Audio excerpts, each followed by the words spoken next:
우리는 하나님이 이 세상의 모든 것을 주관하시고 통치하시는 것을 믿습니다.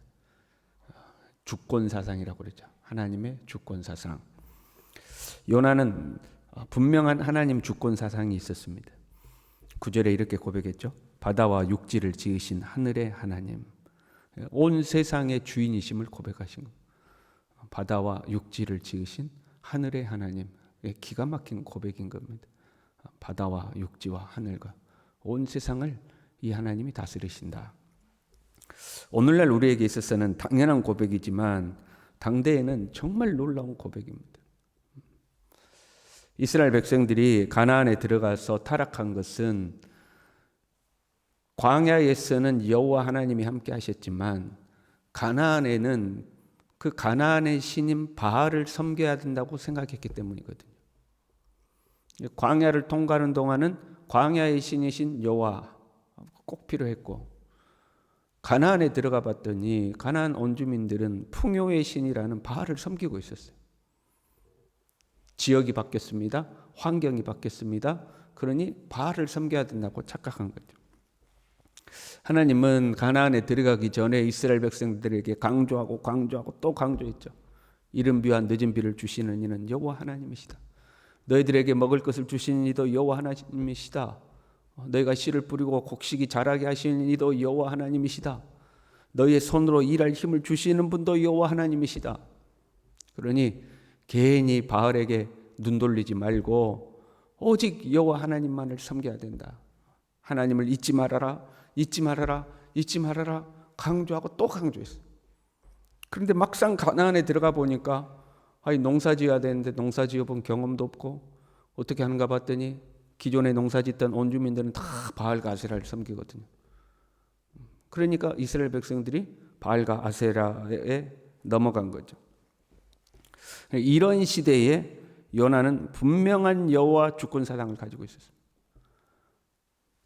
바다와 육지와 하늘의 하나님입니다. 세상의 모든 것을 다스리신 하나님입니다. 3장 2절에는 이렇게 고백했어요. 주께서는 은혜로우시며 자비로우시며 노하기를 더디하시며 은혜가 크시사 뜻을 돌이켜 재앙을 내리지 아니하시는 하나님이신 줄을 내가 알았음이니이다. 요나가 사실은 성질나서 한 고백이거든요. 왜 재앙 안 내리십니까? 하면서 한 고백인데 그 고백 속에 뭐가 있어요? 하나님은 뜻을 돌이키시는 분이십니다. 니네를 멸망시키고자 뜻을 세우신 분도 하나님이고 그 뜻을 돌이키신 분도 하나님이에요. 자기 백성 이스라엘이 아니라 이방 나라를 향한 그 나라를 멸망시키고자 한 뜻을 세우신 분도 하나님이시고 다시 그 나라를 멸망시키지 않겠다고 뜻을 돌이키신 분도 하나님이시고 그 하나님의 뜻을 막을 사람이 아무도 없다는 거예요. 하나님은 자기 나라 이스라엘뿐만 아니라 이방 나라까지 다스리고 통치하시는 하나님이시다 하는 거죠. 요나의 분명한 고백인 거예요. 배를 탄 이방인들도 요나로 인하여서 하나님의 주권을 고백합니다. 14절에 보면 요나를 바다에 던지기 전에 이렇게 고백해요. 여호와여 구하고 구하오니 이 사람의 생명 때문에 우리를 멸망시키지 마옵소서. 무죄한 피를 우리에게 돌리지 마옵소서. 어떻게든 요나를 건져보려고 애를 쓰다가 야, 이러다 다 죽게 생겼다. 어쩔 수 없이 이제 요나를 던지는 거잖아요. 그러면서 그렇게 이 피를 우리에게 돌리지 마옵소서 하고 그 다음에 이렇게 고백해요. 주 여호와께서는 주의 뜻대로 행하심이니이다. 주 여호와는 여호와 하나님을 주인이라고 고백하고 있어요. 주 여호와는 주인의 뜻대로 행하십니다. 이방인들이 지금 여호와 하나님이 하나님의 뜻대로 행하시는 분, 하나님의 주권을 고백하고 있는 거죠. 이 바다를 섬기는 사람들은 특별한 신앙이 있습니다. 지금도 그럴걸요. 배 타고 나가는 사람들은 배 타러 나가기 전에 푸닥거리를 하고 그 무속 신앙이 굉장히 강합니다. 근데 당대에도 그랬어요. 바다를 다스리는 신이 따로 있다고 생각한 거. 그러니까 바다 사람들이 갖는 그 독특한 신앙이 있는 거거든요. 그런데 이 바다 사람들이 그들이 믿던 신이 아니라 주 여호와는 주의 뜻대로 행하십니다 하고 하나님의 주권을 고백하고 있는 거죠. 요나는 하나님의 주권을 분명히 알고 있었어요. 그럼에도 불구하고 그 하나님의 주권적인 하나님의 명령을 온몸을 다하여서 거부하고 있어요. 차라리 죽을지언정 안 하겠다는 거예요. 하나님이 온 세상을 다스리고 계심을 알면서도, 바다와 육지와 하늘을 다스리고 계심을 알면서도 그 하나님의 주권적 명령을 거부하고 있는 거죠. 이게 참 아이러니한 거죠. 하나님의 주권을 믿으면 그냥 순종하면 되는 거거든요. 하나님이 다스리신다. 그 하나님 다스리심에 순종하면 되는. 그런데 하나님이 다스리신다는 걸 아는데 그 하나님의 다스리심이 싫은 거예요. 하나님이 다스리시는 걸 아는데 하나님 다스리심이 싫은 거예요. 로마에 가면 로마 법을 따라야 된다. 우리가 알고 있는 표현이잖아요. 내가 로마에 갔어요. 그런데 로마 법을 따라야 되는데 로마 법이 마음에 안 들어요. 그럼 어떡하죠? 로마에서 그냥 오면 되는 거죠. 그렇죠? 거기 갔더니 그 법이 마음에 안 들어. 그럼 난 로마 아직 안 살아 하고 오는 거죠. 우리가 어떤 공동체에 들어갔어요. 그럼 그 공동체의 규율과 질서를 따라야 되잖아요. 그래야 그 정식 회원이 되는 거 아니에요? 근데 그 어떤 공동체에 갔더니 그 공동체 규율이 마음에 안 들어. 그럼 어떻게 해요? 나 안 할란다. 나 여기 참석 안 할란다 하고 오면 되는 거잖아요. 이제 그걸 우리가 쉽게 표현하면 손님이라고 할 수가 있는 거죠. 정식 회원이 아니라 손님으로 가서 좀 여기는 어떤 규율과 법과 질서가 있는데 내 마음에 든가 안 든가? 마음에 들면 나도 해야겠다. 마음에 안 들면 안 하고 오는 거죠. 어떻게 보면 지금 하나님의 주권을 믿는다고 하면서 근데 하나님의 주권이 싫어요. 그럼 어떻게 하는 거예요? 나 안 할란다 하고 나오는 거잖아요. 그런데 그 하나님은 온 세상을 다스리셔. 나올 데가 없는 거예요. 로마에 가서 로마가 싫으면 대한민국으로 오면 되는데 하나님은 온 세상을, 바다와 육지와 하늘을 다스리셔. 나갈 데가 없는 거예요.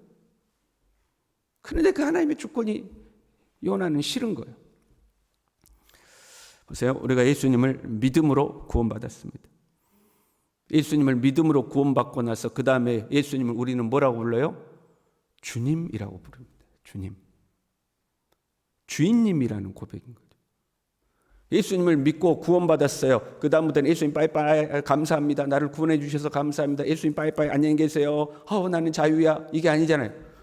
구원받았으면 그 다음부터는 주님, 주인님 하고 예수님을 주인님으로 모시는 거죠. 예수님이 나를 이제부터는 통치하고 다스리시고 나를 주관하는 분이라고 우리는 고백하는 거예요. 믿는 거예요. 그리고 이제부터는 내 뜻이 아니라, 내 의지가 아니라, 내 고집이 아니라, 내 경험이 아니라, 내 주장이 아니라 주인이 명하시는 대로 사는 겁니다. 그래서 우리는 종이라고 하는 거죠. 예수님은 나의 주인이시고 나는 예수님의 종이고. 그런데 예수님이 너무 인격적이셔서 우리를 내가 너를 종이라 부르지 않고 친구라 불러줄게 하시는 거예요. 우리를 친구처럼 대해주시. 그러나 예수님이 우리를 그렇게 인격적으로 대해주신다고 해서 우리가 기어오르면 안 되죠. 예수님은 우리의 주인이시고. 그런데 입술로는 우리가 주여 주여 하지만 여전히 내 생각이 있는 거예요. 여전히 내 고집이 있는 거예요. 여전히 내 주장이 있는 거예요. 그래서 어느 선까지는 예수님 할렐루야 아멘 그거 좋아요 아멘 그 말씀대로 할게요. 주님 그 말씀 이 말씀 참 좋아요. 나 이 말씀대로 할게요. 어느 선까지는 그렇게 하는데 주님 이거는 아닌 것 같아요. 주님 이것은 내가 못하겠어요. 주님 내가 여기까지는 아멘 할렐루야 할 테니까 그 다음부터는 간섭하지 마세요. 여기서부터는 내 성질대로 할 거예요. 어느 선까지는 하는데 어느 선까지는 안 하는 거죠. 그러니까 우리도 요나 같은 거예요. 하나님의 주권을 믿으면 그 다음에 뭐 하면 돼요? 순종하면 돼요. 그런데 예수님을 주인이라고 고백하면서 순종을 안 하는 거예요. 예수님의 명령에. 그러면서 우리는 스스로 어떻게 생각하냐면 요나 이거 봐라 이거 진짜 아주 나쁜 선지자네. 나는 그래도 요나만큼은 아니야. 사실 똑같은 거죠. 불순종이라는 것은 똑같은 거예요. 불순종은 그 공동체에 소속된 게 아니라 아직 손님으로 있는 거죠. 그렇잖아요. 내가 그 공동체에 완전히 소속되려면 그 공동체에 다스리는 법규와 규율을 지켜야 되는 거잖아요. 그걸 서약하고 들어가는 거거든요. 근데 아직 아니야. 내가 아직 지켜보고 있는 거죠. 이 공동체가 마음에 드는가? 내가 저거는 순종할 수 있고 이거는 순종할 수 없을 것 같고, 그럼 완전 회원이 아닌 거죠. 예수님을 믿어 하나님의 백성이 되었으면 하나님의 법에 완전히 순종을 해야 되는 거예요. 나의 주인 되심을 고백하고 그 주인에게 완전히 순종을 해야 되는 거예요. 그런데 우리도 아직 반반이잖아요. 그럴 때가 많잖아요. 요나 같은 거죠. 벳사람들이요, 이제 이 풍랑의 원인을 알았어요. 요나가 하나님의 얼굴을 피해서 이 사단이 났다는 것을 알았어요. 그리고 해결책이 요나를 바다에 던져야 된다는 것도 요나를 통해서 이제 알았어요. 그런데 13절에 보면요, 그러나 그 사람들이 힘써 너를 저 배를 육지로 돌리고자 하다가 차마 사람을 던질 수가 없는 거예요. 요나가 하나님의 주권에 대항해서 하나님의 얼굴을 피해서 이 사단이 났다, 이걸 멈추려면 요나를 바다에 던져야 된다. 야, 그런데 어떻게 사람을 바다에 던지냐? 산 사람을, 죽은 사람도 아니고 어떻게 그걸 할 수가 있느냐? 그래서 이 사람들이 노를 저어서 육지로 가려고 애를 쓰는 거예요. 그러니까 한편으로는 하나님이 현재 이 모든 것을 통치하고 계신다는 것을 알았으면서도 한편으로는 그래도 차마 어떻게 인간적으로 그럴 수 있느냐 하는 생각을 가지고 있는 거죠. 왜요? 그 다음 일을 모르기 때문에 그래요. 그들이 요나를 바다에 던지면 요나가 죽는다고 생각하고 있는 거예요. 하나님이 다음 일을 예비했다는 걸 모르는 거예요. 아마 사공들은요, 어쩔 수 없이 요나를 던져놓고 자기들 돌아가서 죄책감을 가지고 살지도 몰라요. 우리가 그 사람을 바다에 던져서 그 사람이 죽었을 것이다. 그걸 살지 않겠어요? 하나님이 물고기를 예비하고 계시고 하나님이 그 요나를 다시 사역의 자리로 옮기신다는 것을 모르고 있는 거죠. 모르고 있는 거예요. 이걸 우리가 신앙적 용어로 하면 믿음이 없는 거예요. 신뢰하지 못하는 거예요. 우리를 다스리신 하나님이, 그 하나님의 주권에 우리가 순종하면 현재는 그 순종하는 것이 나에게 불합리해 보일지라도 그 다음 일을 하나님이 선하게 예비하고 계신다는 것을 우리는 신뢰해야 되는 거예요. 그렇잖아요. 예수님께서 나를 믿는 자는 죽어도 살겠고 그랬잖아요. 바다에 던져서 죽어도 살겠고 살아서 믿는 자는 영원히 죽지 아니하리니 네가 이것을 믿느냐? 그걸 믿느냐? 네가 하나님의 주권을 믿고 예수님의 너의 주인 되심을 믿고 그 주인의 명령에 순종하는 길이 죽음의 길인 것 같아 보여도 죽으면 살리라 하는 것을 믿느냐 하는 거죠. 우리가요, 하나님의 주권을 신뢰하지 못하고 사람으로서 어떻게 그렇게 해? 인간의 정이죠. 인간의 정 때문에. 여러분, 정이 많은 사람은 착한 사람이라고 그러잖아요. 사람 참 착해. 정이 많아서 차마 정 때문에 끊어내지 못하고 거절하지 못하고 정 때문에 그럴 때 많이 있잖아요. 그런 인간의 정과 미련 때문에 하나님의 다스리심을 거스릴 때가 있는 거예요. 지금 이 벳사공들은 어떻게 해야 돼요? 요나를 던져야 돼요. 요나를 바다에 던져야 돼. 하나님이 다 준비해 놨어요. 그 풍랑도 하나님이 준비했고 요나가 바다에 던져질 것도 하나님이 아시고 물고기까지 다 준비해 놨어요. 이 벳사공들이 해야 되는 일은 요나를 던지는 일이에요. 그런데 사람이 어떻게 그렇게 정이 있지? 사람이 어떻게 그렇게 인간의 정과 인간의 그 미련이 하나님의 다스리심에 저항하고 있는 거죠. 우리가 살면서 이걸 참 주의해야 돼요. 어떤 사람이 어려운 일을 겪었어요. 어떤 사람이 곤란한 일을 겪었어요. 그럼 무조건 그 사람 편이 되어지고 무조건 그 사람을 지지해주고 무조건 그 사람을 공감해주고 그게 꼭 좋은 것은 아니에요. 그게 선한 것은 아니에요. 하나님의 주권에 순종하는 것이 가장 선한 것. 저 사람이 하나님의 뜻에서 어긋난 길로 가고 있어요. 지지해주고 공감해주고 맞아 아무 소용없는 거예요. 오히려 악한 일이에요. 그리고 자기도 같이 풍랑을 겪을 수가 있는 거죠. 괜히 요나 살리겠다고 노졌다가 그 사람들이 힘써 노를 저어 배를 육지로 돌리고자 하다가 바다가 그들을 향하여 점점 더 흉룡함으로 능히 못한지라. 괜히 같이 고생하는 거예요. 오히려 바다만 더 흉룡해져요. 우리가요, 어떤 사람에게 충고를 잘못하면요, 오히려 그 사람 삶이 더 이상하게 돼요. 야, 그거 참지 마. 그거 참으면 되냐? 야, 너도 성질 있잖아. 너도 확 해버려.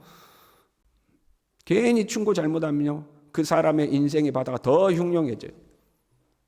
하나님께 순종해. 하나님의 법대로 해야지. 지금은 네가 억울해도 하나님의 법대로 해야 돼. 하나님의 다스리심에 순종하도록 권면을 해야 되는데, 야, 참지 마. 확 한번 질러버려. 바다가 더 흉흉해지는 거죠. 하나님이 다스리신다고 고백하면서 하나님의 통치를 거스려 노를 젓는 것이 얼마나 어리석은 일인지. 안 되는 거예요, 사람의 힘으로. 아브라함은요, 이삭을 바치라고 할 때 주저없이 하나님 앞에 바쳤어요. 어떻게 그게 가능했느냐? 히브리서 11장 18절부터 이렇게 됐죠. 그에게 이미 말씀하시기를 네 자손이라 칭할 자는 이삭으로 말미암으리라 하셨으니 그가 하나님이 능히 이삭을 죽은 자 가운데서 다시 살리실 줄로 생각하는지라. 하나님의 선한 통치를 믿은 것. 하나님이 이삭을 통해서 후손이 나올 거라고 말씀하셨으니까 지금은 하나님이 바치라고 해도 그 다음 일에 하나님이 책임지신다 하고 하나님께 바쳤다는 거예요. 우리도 마찬가지예요. 내가 하나님의 다스리심을 거스르면 내가 고생하겠죠. 그런데 하나님의 다스리심을 거스르는 친구, 이웃, 가족, 그들과 함께하면 나도 같이 고생하는 거예요. 지금 뱃사람들이 왜 고생해요? 하나님의 주권을 거스린 요나가 그 배에 타고 있으니까 같이 고생하는 거예요. 그 요나만 없으면 재산상 손실도 없었을 것이고 이 고생도 안 했을 것이고 그랬잖아요. 하나님의 주권을 거스리는 자와 함께 했기 때문에 그들은 지금 고생하고 있는 거예요. 우리는 하나님의 통치 아래에 있는 줄로 믿습니다. 하나님이 우리를 다스리신 줄로 믿습니다. 100% 순종해야 돼요. 그렇잖아요, 여러분. 하나님이 나를 통치하심을 믿고 온전한 순종을 해야 돼요. 온전한 순종. 어떨 때? 좋은 말로 할 때. 하나님이 좋은 말로 할 때, 말씀으로 할 때 우리가 100% 순종해야 돼요. 지금 우리가 요나서가 이렇게 그 단어가 반복된 단어가 있어요. 내려갔다, 내려갔다, 내려갔다 반복됐잖아요. 그 다음에는요, 던졌다, 던졌다, 던졌다 반복했잖아요. 그 다음 반복되는 나오는 단어가 예비하다라는 단어. 하나님의 주권에 순종하며 하나님 그 다음에는 예비하고 계시는 거예요. 하나님께 순종하며 살아갈 수 있기를 바랍니다. 기도하겠습니다. 하나님 아버지, 예수 그리스도를 주님이라고 부르니 우리 주인님에게 온전히 순종하는 종들이 되도록, 내 생각이 맞은 것 같고 내 성질이 맞은 것 같고 내 판단이 맞은 것 같고 이런 나를 지지해주고 공감해주는 사람들의 충고가 맞은 것 같고 그거 아니라 나에게 말씀하시는 예수님의 그 말씀 앞에 온전히 무릎을 꿇고 좋으신 나의 주님께서 나의 삶을 좋은 곳으로 예비하심을 믿고 온전히 순종하는 우리의 삶이 될 수 있도록 주님 우리 모두를 붙들어 주시옵소서. 예수님의 이름으로 기도 올리옵나이다. 아멘.